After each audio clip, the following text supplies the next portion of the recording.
அனைவருக்கும் வணக்கம். நான் பிரபாகரன், ஜோதிடர், சென்னையிலிருந்து பேசுகிறேன்.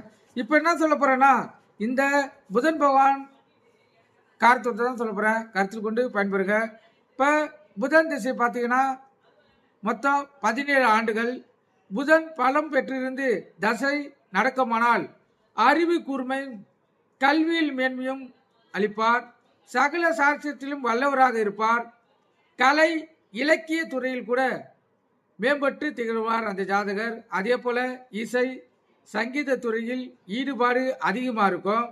அதே போல் விவசாய துறையிலையும் அந்த ஜாதகர் ஆதாயம் உண்டு அவருக்கு. அதே போல் தம்முடைய அறிவு ஆற்றினாலும் பேச்சு திறனாலும் செயல்களாலும் நாளுக்கு நாள் அந்த ஜாதகர் முன்னேற்றம் அடைவார். அது ஆணாக இருந்தாலும் பெண்ணாக இருந்தாலும் பொன் பொருள் சேர்க்கை அவங்களுக்கு உண்டு. அதே போல் வீடு நிலம் சொத்து அவங்களுக்கு வந்து சேரும். ஆணாக இருந்தால் பெண்களால் சந்தோஷம் பெருகும், பெண்ணாக இருந்தால் ஆண்களால் அவங்களுக்கு சந்தோஷம் பெருகும். இப்போ மனைவி குழந்தைகளுடன் சுமூகமான வாழ்க்கை ஆண் வாழ்வார். அதே போல் பெண்ணுக்கு அதே போல தான் கருத்தில் கொள்ளுங்க. குடும்பத்தில்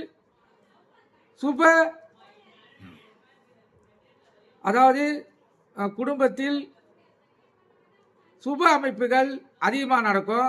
அதே போல் உற்றார் உறவினர் நண்பர்களுடன் சுமூகமான உறவும் அவங்களுடைய ஆதரவும் இந்த ஜாதகருக்கு அதிகமாக கிடைக்கும். கருத்தில் கொள்ளுங்க. அதுக்கு மாறாக புதன் வந்து மாரக திசையிலிருந்து தசை நடத்தினால் கல்வியில் தடை உண்டாகும், புத்தி பேதலிக்க செய்யும். எந்த காரியத்திலையும் அவர் செய்தார்னா அவருக்கு தெளிவு இருக்காது, வாழ்க்கையில் முன்னேற்றம் இருக்காது, பல வகையிலும் பண நஷ்டமாகும். பித்த தொடர்பான நோய்கள் அந்த ஜாதகருக்கு வரும்.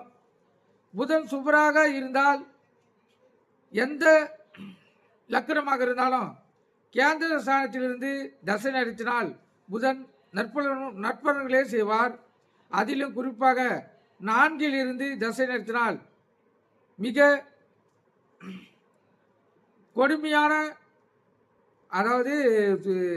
தீய பணங்களை செய்வார். கேந்திரத்தில் 4 இருந்தால் மட்டும் புதன் வந்து கொடுமையான தீய பலன்களை செய்வார் தான் குறிப்பிட்டிருக்காங்க. கருத்தில் கொள்ளுங்க. புதன் திசை நடக்கக்குள்ள புதனுடைய ஆசீர்வாதம் பெற பலாமரம் பரள மல்லி இதனை புதன் வரையில் பச்சு பார்த்து அதிர்ஷ்ட நாள் அதிகாரம் அரசு ஊன் நடைபார்த்து